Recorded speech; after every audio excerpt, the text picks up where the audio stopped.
So far, we've examined two different ways of assessing arguments for validity. One is what I call the eyeball method, where we just look at the premises, assume the premises are true, and ask ourselves, well, assuming the premises are true, would the conclusion have to be true? If the answer is yes, the argument is valid. If the answer is no, the argument is invalid. The second way uses the famous forms method, where we look at an argument's form to see if it exemplifies one of our standard valid argument forms. And we've looked at four forms so far: modus ponens, modus tollens, disjunctive syllogism, and hypothetical syllogism. Now we're going to learn another way to assess arguments to see if they have that really strong connection, tight connection between the premises and the conclusion. And this is called the counterexample method. And what we're going to do is we're going to take arguments that we suspect are invalid and show or prove that they're invalid. This works because, remember, for us, the form of an argument is very important. We are the architects or engineers of reasoning. We care primarily about structure, and validity is mainly a matter of an argument exemplifying the right structure. If the form or structure is right, the argument is valid. If it's a bad structure, the argument is invalid. And we already know how to determine whether the structure is a good one. We just look for one of our famous valid forms, or we just assume the premises are true and ask ourselves, assuming the premises are true, would the conclusion have to be true? But how do we prove that an argument structure is bad? That's what the counterexample method is going to allow us to do, to show that the structure of an argument is invalid. But before we get to that, not only do we have some famous valid forms of argument, there are two famous or infamous invalid forms of argument.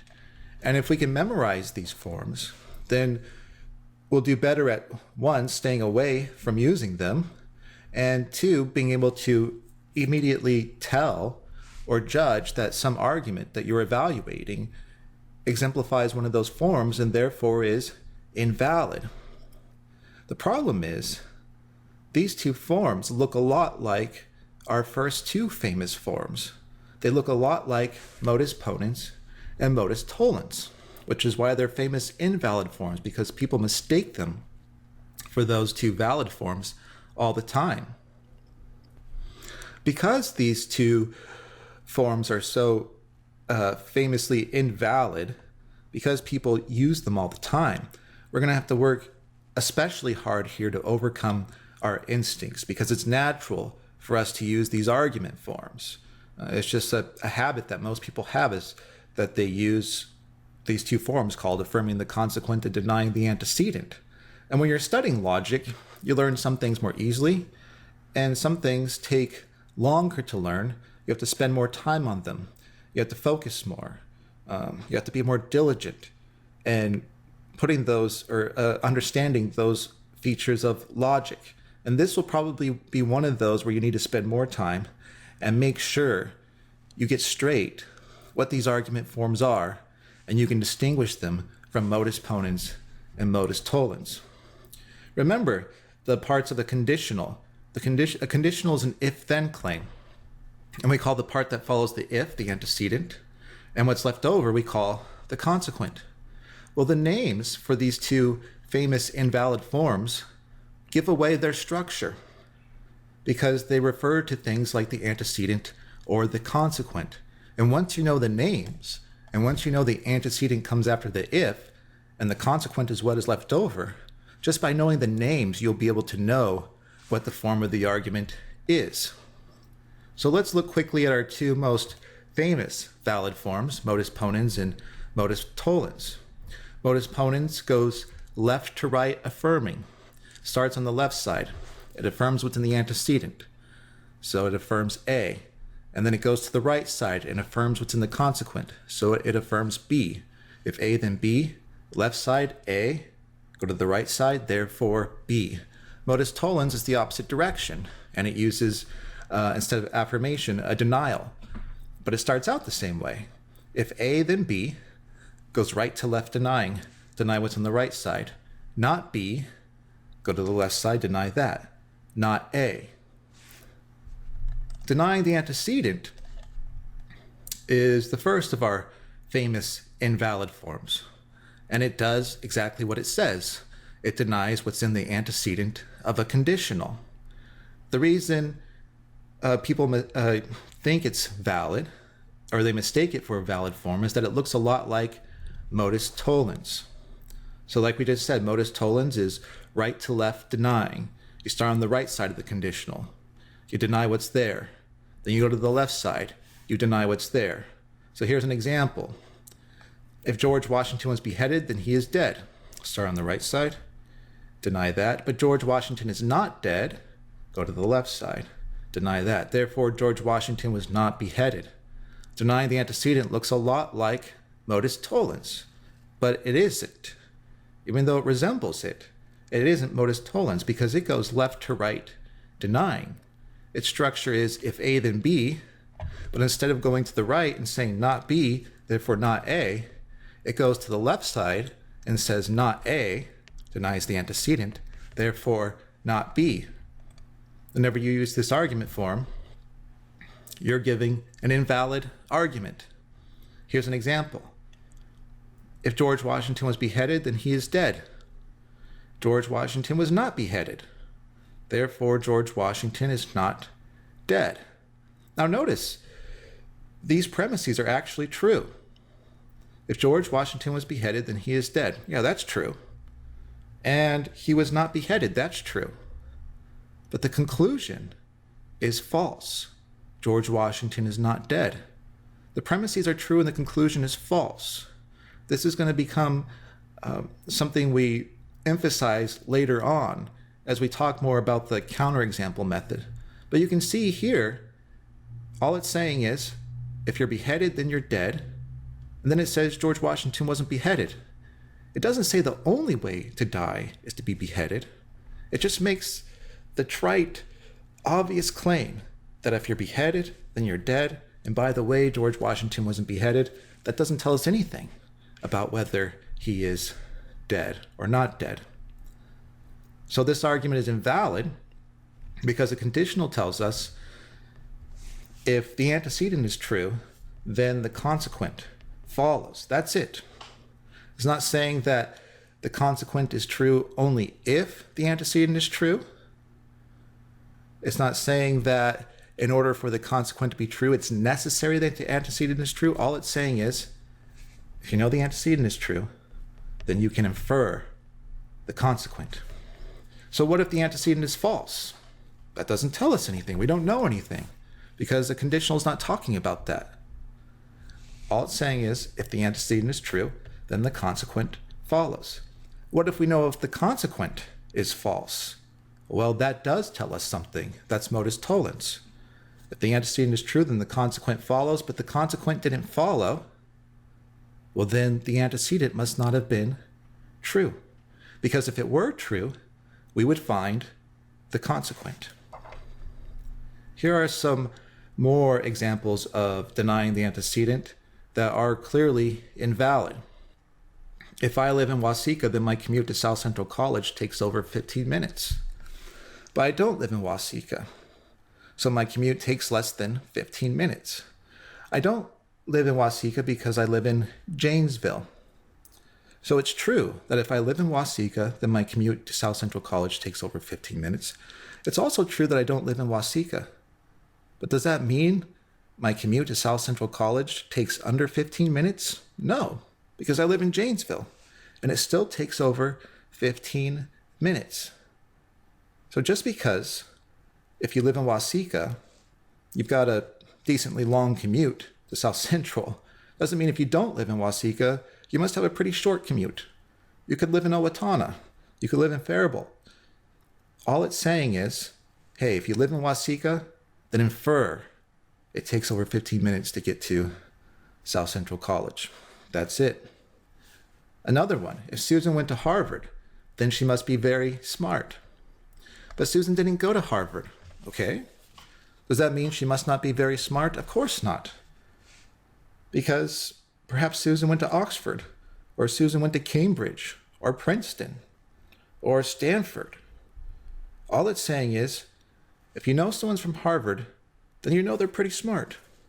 And then you come across a person and say, well, they didn't go to Harvard. That doesn't mean they're not smart. They could have gone someplace better than Harvard. So this is another case of denying the antecedent. A conditional is saying if the antecedent is true, then the consequent follows. It's not talking about what happens when the antecedent is false. Our next famous invalid form is called affirming the consequent. And once again, the name gives away the argument form. It's an argument in which the second premise affirms what's in the consequent. And the reason this is a famous invalid form, and one we're prone to think is valid, is that it looks a lot like modus ponens. Modus ponens goes left to right affirming. You've got a conditional. If A, then B. Starts on the left side, A goes to the right side, therefore B. So here's an example. If George Washington was beheaded, then he is dead. George Washington was beheaded, therefore he is dead. So what is that conditional telling us? If you're beheaded, then you're dead. And by the way, George Washington was beheaded. What would you infer? Well, then he's got to be dead. That's a valid argument form. Affirming the consequent, instead of going left to right affirming, goes right to left affirming. You have if A, then B. But then it goes to the consequent and says B, therefore A. Right to left affirming. And right to left affirming isn't a valid argument form. So here's an example. If George Washington was beheaded, then he is dead. George Washington is dead. Does it follow that he was beheaded? No. All it's saying is, if you're beheaded, then you're dead. And by the way, George Washington is dead. But he could have died for all sorts of different reasons. It doesn't say that the only way to die is to be beheaded. It just says, hey, if you are beheaded, then you're dead. This argument form is invalid because, again, think about what a conditional is saying. It's saying if the antecedent is true, then the consequent follows. It doesn't say that the only way the consequent could ever be true is when the antecedent is true. It only tells us what happens when the antecedent is true. So if we've got an argument and we know the antecedent is true, we're good to go. Because if the antecedent is true, then the consequent follows. That's modus ponens. But if we got an argument and all we know is that the consequent is true, that doesn't tell us anything. Remember, the conditional is just telling us this. If you know the antecedent is true, then the consequent follows. That's it. Here are some examples of affirming the consequent. If Susan went to Harvard, then she must be very smart. And Susan is very smart. Does it follow that she went to Harvard? No. She could have gone to, again, Oxford or Cambridge or Princeton. If someone goes to Harvard, then you would infer they're pretty smart. But does that mean if someone's smart, they must have gone to Harvard? No. They could have gone someplace else where lots of smart people go. And here's another one. If I teach at Minnesota State University in Mankato, then I teach at a Minnesota State College. And I teach at a Minnesota State College. I teach at South Central. Therefore, does it follow that I teach at MSU, at Minnesota State University, Mankato? No. Notice it's true that if I teach at Minnesota State University, then I teach at a Minnesota State College. Notice it's true that I teach at a Minnesota State College, SCC, but it's false that I teach at Minnesota State University. So one thing we've done here in proving that these two famous invalid forms are invalid is construct arguments that have that form, but have obviously true premises and obviously false conclusion. Well, why would we do that? What does that tell us? Because usually knowing the actual truth values of the premises and the conclusion of an argument doesn't tell us anything. But if you recall, valid and invalid arguments can have the exact same truth values. Valid and invalid arguments can have all true premises and a true conclusion. Valid and invalid arguments can have false premises and a false conclusion. They can have false premises and a true conclusion. There's only one arrangement of truth values that both valid and invalid arguments can't have, and that's true premises and a false conclusion. Only invalid arguments could ever have true premises and a false conclusion. So if you want to prove an argument is invalid, and only invalid arguments could ever have true premises and a false conclusion, then if you can extract the structure of that argument, extract the form, and fill it out so that the premises are actually true and the conclusion is actually false, you've shown that that form of argument is invalid, which means the original argument is invalid. Once you do this, you constructed what we call a counterexample. So when we extract the form of an argument, we're going to be primarily dealing with arguments using categorical claims. All, no, or some. They start with all, no, or some. And those terms we're going to leave alone. And it's the stuff in between them that we're going to replace with letters. And then that'll give us the structure of the argument. And then we'll put something back in place of those letters. And we'll do it in such a way that we'll get true premises and a false conclusion. Here's an example of using the counterexample method. If abortion is morally permissible, then it should be legal. Abortion is legal, therefore abortion is morally permissible. This is an invalid argument. And hopefully, or you get some sense that we've talked about an argument like this before. This is just affirming the consequent. Notice what it's saying here. If abortion is morally permissible, then it should be legal. And it notes that it's legal. Well, if something's legal, does that mean it's automatically morally permissible? No. Lots of things are legal that are not morally permissible. I can stab my friend in the back, not literally, but figuratively, and that's morally wrong, but it doesn't mean it's illegal. And some things might be illegal that are morally right. If you live in a society, a totalitarian society, they might make all sorts of things illegal that are nevertheless morally permissible. So how would we show that argument is invalid? You're talking with someone and they give this argument and you want to show them, hey, the conclusion doesn't follow from the premises. Well, let's construct an argument with the exact same structure, but has obviously true premises and an obviously false conclusion. So if lemons are red, then lemons have a color. Notice in the first argument, if abortion is morally permissible, then it should be legal. It goes from right to left affirming. Abortion is legal, therefore abortion is morally permissible. So let's do the same thing here. If lemons are red, then lemons have a color. Let's go right to left affirming. Lemons have a color. Does it follow that lemons are red? No. Notice the premises are true. If lemons are red, then lemons have a color, and lemons have a color. But even though the premises are true, the conclusion is false. What does that tell us? Well, that tells us the argument has got to be invalid. Why? Only invalid arguments can have true premises and a false conclusion. Valid and invalid arguments can have pretty much every arrangement of truth values, but valid can't have one in particular, whereas invalid could have any. And the one where they both can't have it is true premises and a false conclusion. So our goal is to take an argument that we suspect is invalid and extract the form. And once we have the form, substitute in true premises and a false conclusion. That'll prove that the argument form is invalid, which will prove that the original argument was invalid. And we're going to try this counterexample method mainly on categorical claims. Categorical claims use all, no, or some.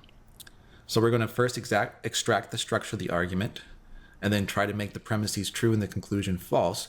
And when you do this, a good rule of thumb is to try to use these terms: mammals, animals, dogs, cats, and fish.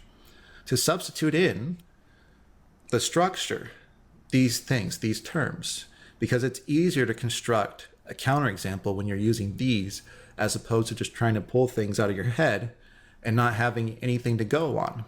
Unfortunately, there isn't any There aren't any rules to follow in this process. It's a matter of trial and error, just plugging stuff into the premises and the conclusion and seeing if you get true premises and a false conclusion.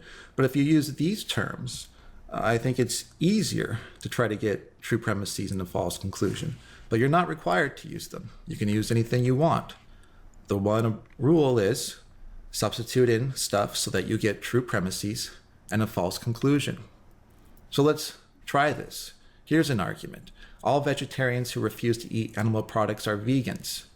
No vegetarians who refuse to eat animal products are cattle ranchers. Hence, no vegans are cattle ranchers. It's hard to tell whether this is valid or not. It looks too complicated. So suppose we suspect that it's invalid. Let's go ahead and extract the form of the argument. We need to use letters to stand for the different parts. So we need a letter to stand for vegetarians who refuse to eat animal products, and we need a letter to stand for vegans, and we need a letter to stand for cattle ranchers, and that'll give us the structure. So let's choose R for vegetarians who refuse to eat animal products, because there's the word refuse in there, and R kind of hints at that. So every time we see vegetarians who refuse to eat animal products, we want to substitute an R in there. It's in the first premise, so we have all R are vegans, and it's in the second premise. You'll notice it says vegetarians who refuse to eat animal products. So substitute an R for that one, and we have no R are cattle ranchers, and the conclusion is the same thus far. Hence, no vegans are cattle ranchers. So we've got part of the structure extracted. Let's do some more. Let's use V for vegans. Whenever we see vegan, we're going to substitute a V. So, first premise, you see there's vegans there. Let's substitute a V. All are V. And you look and you see that vegans also shows up in the conclusion, so let's substitute a V there. Hence, no V are cattle ranchers. So we've got most of the structure extracted. Now we just need to symbolize one more thing, cattle ranchers. And let's choose C for cattle ranchers. So wherever we see cattle ranchers, we're going to put a C in there. It shows up in the second premise. So let's put a C in the second premise, and we get no R, C. And it shows up in the conclusion. So let's put C in there, and we get no V, R, C. So now we've got the form of the argument in front of us. We've extracted the structure of the argument. To construct a counterexample, we're going to try to fill in something for R, something for V, and something for C that gives us true premises and a false conclusion. So first of all, let's try for R, animals. And for V, let's use mammals. And for C, let's use fish and see what happens. So every time you see R, you're going to put animals in. Every time you see V, you're going to put mammals in. Every time you see C, you're going to put fish in there. So this is our first premise. All animals are mammals. No animals are fish. Conclusion, hence, no mammals are fish.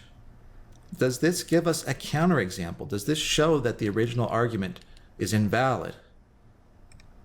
Well, unfortunately, it doesn't. Look at the first premise. All animals are mammals. Well, that's false. Look at the second premise.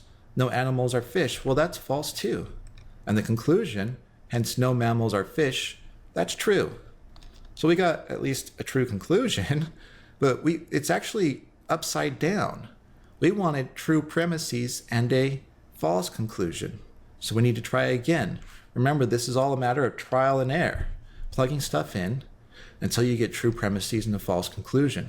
So let's try something else. For R, let's use dogs. And for V, let's use animals. And for C, let's use cats.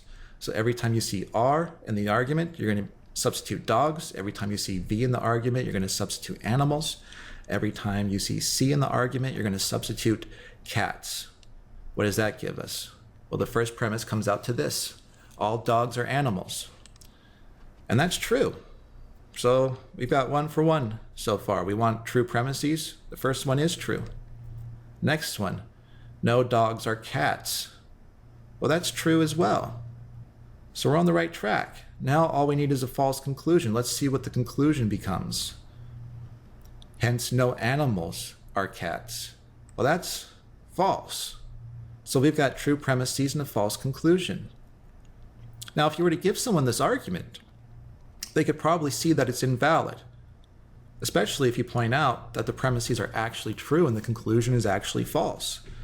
If that's the case, the conclusion doesn't follow from the premises, because if it did, and the premises were true, the conclusion would have to be true. That's what a valid argument is. If the premises are true, the conclusion has got to be true. But the premises were true, and the conclusion didn't have to be true. In fact, it turned out to be false. So the argument is invalid. The argument form is invalid, which means the original argument is invalid. All vegetarians who refuse to eat animal products are vegans. No vegetarians who refuse to eat animal products are cattle ranchers. Hence, no vegans are cattle ranchers. That's a hard argument to assess for validity, but by extracting the form, it was easier to prove that the argument was invalid. Instead of assuming the premises are true and asking ourselves, well, assuming the premises are true, would the conclusion have to be true? Which doesn't seem like it would do much for us. We extract the structure, substitute in something that gives us true premises and a false conclusion. And since invalid arguments are the only arguments that could ever have true premises and a false conclusion, we've proved that the original argument is invalid.